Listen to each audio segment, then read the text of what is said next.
Okay, welcome back to our final session of our conference. I think we've had a great day, and I feel like we might have just the perfect person on tap to wrap things up for us. Not only is he a champion for economic development and employers throughout the state, he probably knows more about employer initiatives than just about anyone. He could have done this conference all by himself and pulled it off beautifully.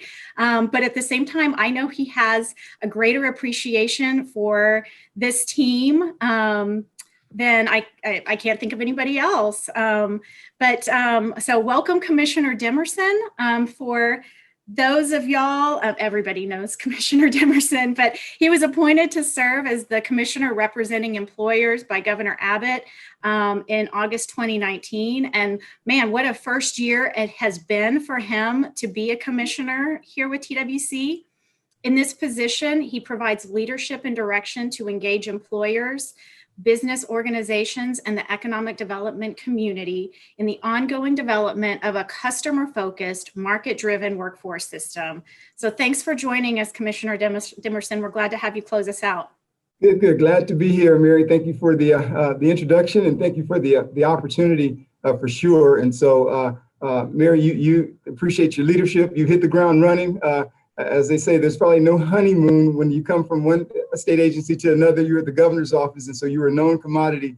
And the honeymoon is very short whenever we're dealing with situations like that. But thanks for what you're doing and your leadership as well. You know, you guys have had a jam-packed agenda, relevant conference, relevant information, and so keep up the good work as it relates to what you're doing. You know, many of you guys know I've had the opportunity, was blessed to serve on the OEI team.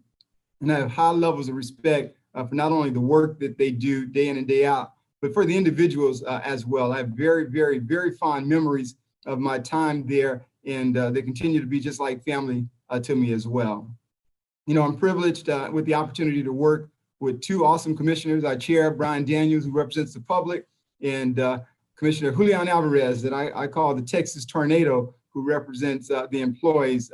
Two fine gentlemen that we work very well together, and pleased to be associated with them. I know they had an opportunity to present to you guys as well. And so they, like I, stand ready to assist you in any way that we can as you move forward. And so now as I close out this forum, you know, the only thing, I'm the last thing sitting. Normally I'd be standing, but I'm the last thing sitting between you, lunch, and the weekend. And so I'm gonna keep my remarks brief and then be open for any questions that you guys might have. I'm not sure the format or so, but we'll be in a position to answer questions if we want to.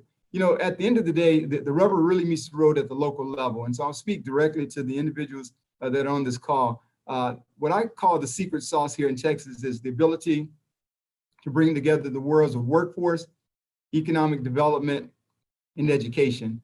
Tamara Atkinson with the Workforce Solutions team here in the capital area, she calls it the 3 E's, employment, education, and economic development. When you bring those three together, we're very successful here as a state here in Texas. I mean, you can't get around that. And whenever we're recruiting projects to the state and or our existing businesses, the work that you guys are doing day in and day out with those three entities coming together is what separates us in a big, big way. And so I want to commend you guys on the work you're doing day in and day out. I know some of the sessions that have been taking place. I've heard the feedback on some of the sessions. And so real proud of the work that's being done there. I know Robert Andrade had taken on the high demand job training and TIP program. I know that's in one of those areas. And Carlton was talking to me about that. And you see the success that's come out of some of those programs, the JET program, just so many of the programs that you guys have that it's worked on at the local level through colleges, the economic development organizations, and the Workforce Solutions offices is what separates us and allows us to make a lot of progress in our state. You know, these are some unprecedented times. My other commissioners may have mentioned it. You know, we've done the equivalent of 1 year's worth of work in a 1 month time frame. It's pretty phenomenal when you're looking at what we have, millions of calls that we've received over the years.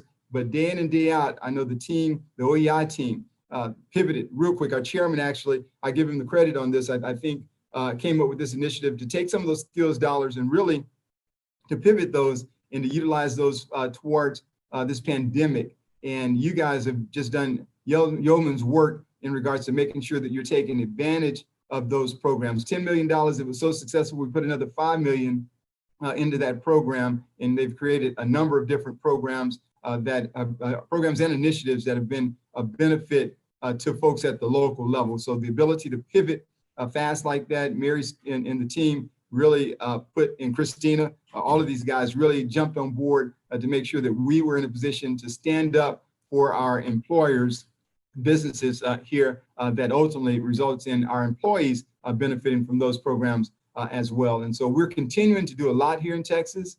You've heard the Hewlett-Packard Enterprises up there that's coming into the Houston region. Hats off to Linda Head and her team at Lone Star for what they're doing in that region. She quite often keeps us in the loop on things that are happening there. Tesla here in the Austin or the capital area region. I was on a call just yesterday with the folks from Tesla where they're just going to do some just phenomenal things here in our region and in our state, as a matter of fact. And we teased a little bit with a new resident that we might be having here in Texas as a result of some of those initiatives. And so we continue to do some phenomenal things, 16 years in a row where we're being known as the best state to do business, Governor's Cup 8 years in a row, a number of different things that we brag about. And you often hear me say that in Texas, it ain't bragging if it's true. Fact of the matter is that we are doing some things in the right way, and that's being done because of the work that's been done at the local level, coupled with what we have here at the state level. As I close out, I want to remind you guys to do some things that are important to me. Partnerships and relationships. You know, I mentioned Linda and a few other folks, the folks down there in South Texas College, where Commissioner Alvarez may have talked about the large employer of the year, Doctors Renaissance Hospital, receiving that award just the other day, but working collaboratively with the community college down there in that area. Relationships and partnerships are very, very important. And I want to challenge you guys to really look at the programs that we have here, look at what we're doing. And I know Mary's open to this and probably already doing it, but we want to listen to you guys and really take what we're doing, and if we can do it better, let's look at doing that. You know, let me hear from you from the employer standpoint, anything that I can do as it relates to making sure that our employers are getting the best to be able to succeed in that vein. I want to work with you to make that happen in big, big ways. And so relationships, partnerships are very important. And as I started out, our secret sauce is when we bring together the worlds of workforce, economic development, and education. We can't go wrong when we do that. And so our hope, my prayer is that we'll get through this pandemic and that Texas will get back to being number one, as we often have been. We don't rest on our laurels at all, but we are very resilient, and we want to make sure that we stay resilient, but not to the point where it starts to hurt. We want to bounce back and keep moving stronger and forward in big, big ways. And so, Mary, thank you for the opportunity.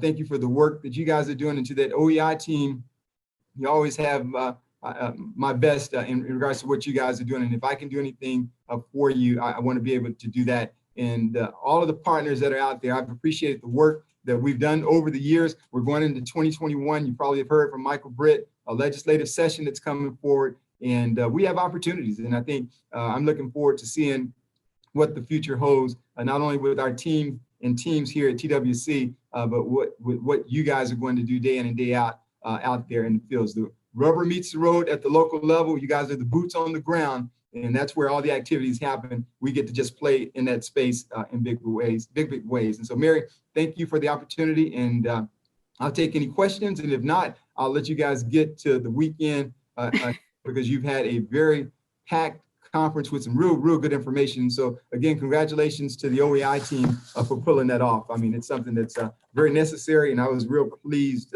with the agenda that you guys had. Yeah, well, thank you so much, Commissioner, for those words of encouragement.